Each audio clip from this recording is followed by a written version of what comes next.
From Baldoco, Turin, we took the trip back to Cebu through Rome, flying to Frankfurt, Germany, then through South Korea to Cebu.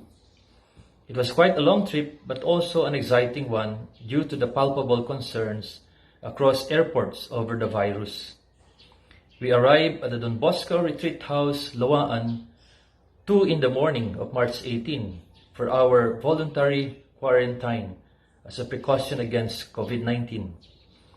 Upon settling in my room, the reality of physical isolation hit me. I will not be going out of the room.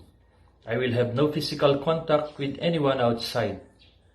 I mulled over how I could make the next 14 days productive. I began my enclosure by contacting all rectors through text, messenger, and phone call. It was important to know how the FIS communities were doing. I also got in touch with our conferees in Pakistan and even had a video chat with one of them. I thank God we are all safe and well and are responding well to the challenges of COVID-19. My 14-day physical isolation gave me also the time to keep in touch with my family and relatives, many of whom I had a chance to pray the Holy Rosary together. I was physically separated, but virtually and spiritually connected. I recommend that conferees try it with their siblings. Let us also get connected with our friends and former students and share our coping experiences, how we are getting through these days. I have to admit that going online every day made my heart heavy. The updates from our government and from the rest of the world have been disheartening. I can only heave a deep sigh. I guess at this point, every time we open our gadgets, we also open so much negativities which can allow paranoia to creep into our system. In these days of the COVID-19, I feel that we are called back to God. And in this computer and information age, we are called back to Him through our mindful use of technology. We may be physically distant from one another, but we can remain virtually close to God, our families, and our mission recipients. But for those of you who are together with their family members in this time of crisis, I say that you are blessed.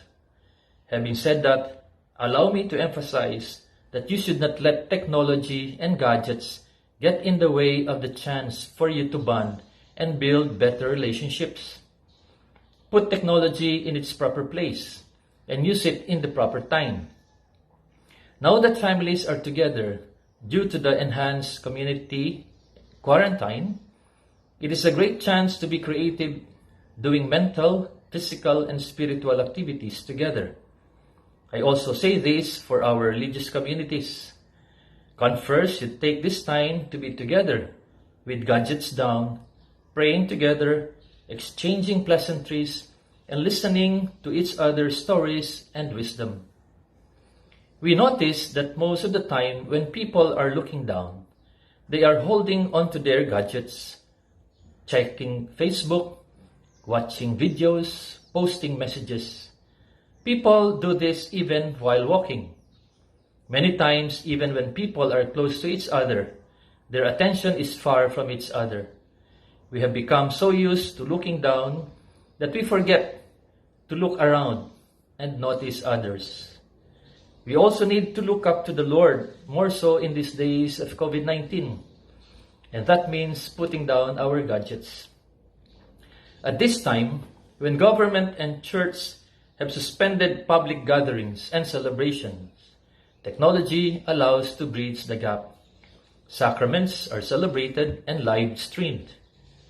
During this Holy Week, let us remember that the Lord calls us more than ever to go back to Him. Let us find time to pause, take a short break, have moments of solitude and silence, and reach out in prayer to God.